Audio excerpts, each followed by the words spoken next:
One of the greatest spiritual influences in my life has been my mother. And I love my mom. My mom is so phenomenal. But one of the things she constantly tells us, and I want to share it with you, I think this will bless you. She constantly shares the story of the persistent woman in the Bible. This parable of this woman who kept going to the unjust ruler. And she kept saying, hear my story, hear my story, hear my story, hear my story. Every single day.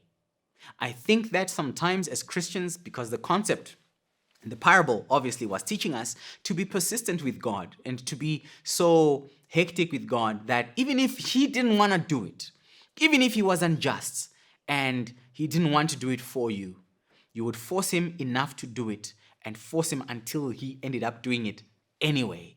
That was the idea of that parable from her. But now here's the idea and the thing. I think most Christians need to learn how to be nags. We pray about stuff and then we forget it, put it away, and we forget it. And I always encourage Christians, get yourself a prayer journal, get yourself a prophetic journal, get yourself a scriptural journal where you write down every prophecy, every prayer that you are making, and every word that has been spoken into your life, even through the word.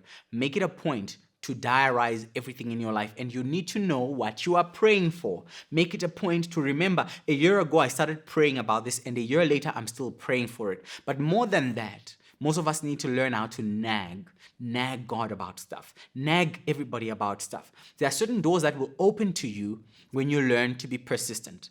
I want to share a story. I hope she sees this because we are still quite good friends. My mom once hired a lady to come work at the office, and she used to do as an administrator. And we were in Pretoria CBD.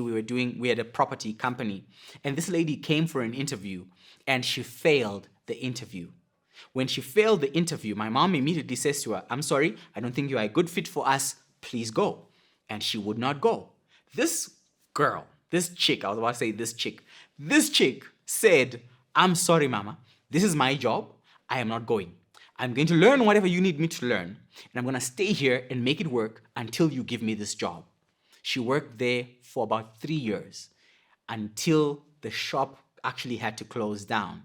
She was the last person to leave that job, and she was the most competent person they ever had in that job. Where did it come from? It came from an incessant, a crazy attitude of "I will not be denied." Maybe what you need in your life is that same attitude. Can you imagine? I mean, I didn't know. My mom didn't know what to say. I remember she came into the room. She's like, "This girl won't leave. She won't leave. She won't leave because she says that this is her job. She prayed for this job, and she says that she refuses to be denied." And she ended up working there for a long time.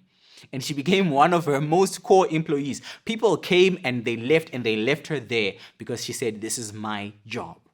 Can you imagine if you were just a little bit more persistent to that level? Maybe that's what's missing in your journey with God.